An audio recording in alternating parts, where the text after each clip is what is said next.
வணக்கம் நண்பர்களே, எஹோ ஹோம் டெக்கர்லேருந்து ஒரு ரீபெயிண்டிங் ஒர்க்கு தான். பள்ளிவாசல் ஒர்க்கு. ரம்ஜான் வந்ததுனால தம்பி கொஞ்சம் சீக்கிரமாக முடிச்சு தான்னாங்க. நான் நம்ம டீமோடு வந்து பார்த்திங்கன்னா ஏஷியன் வந்து டேம் ஷீட் ப்ரைமர் எடுத்துகிட்டு ஃப்ரண்ட்டு பேக்கு ஃபுல்லாமே அடிக்க ஆரம்பிச்சிட்டோம். நல்லா க்ளீன் பண்ணி தான் அடிச்சிருக்கிறோம். க்ளீன் பண்ணி நல்லா அடிக்க ஆரம்பிச்சிட்டோம்.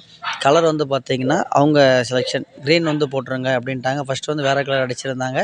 கலர் மாற்றணும் அப்படின்னதுனால என்ன பண்ணிட்டோம், நாங்கள் வந்து ப்ரைமர் வந்து ஏஷியனில் வந்து டேம் ஷீட்டில் கட்டியாக வச்சு அடிக்க ஆரம்பிச்சிட்டோம். கலர் வந்து எடுத்துட்டோம் பார்த்துக்கோங்க. கலர் எடுத்து நல்லா மிக்ஸ் பண்ணிட்டோம். 5, 10 வாட்டி இங்கங்கே நல்லா மாறி மாறி மாறி நல்லா ஆற்றி நல்லா கலக்கிட்டு கலர் ஒர்க்குமே வந்து ஃபுல்லாமே ஆரம்பிச்சிட்டோம் மக்களே. உங்களுக்கும் வந்து பார்த்திங்கன்னா இதுபோல் painting work, art work, texture work, wallpaper work, ஃப்ளூட்டர் panel work, இந்த ஹோம் டெக்கர் வீடு சம்மந்தமாக எந்த வேலையாக இருந்தாலும் எஹோ ஹோம் டெக்கர் நீங்கள் அழைச்சா போதும். நாங்கள் வந்து நீங்கள் சொல்கிற இடத்துல வந்து வேலை பண்ணி கொடுப்போம். திருநெல்வேலியில் எங்கேனாலும் வந்து பண்ணி கொடுப்போம். லைக் பண்ணுங்கள், ஷேர் பண்ணுங்கள், மறக்காமல் சப்ஸ்கிரைப் பண்ணுங்கள். நன்றி.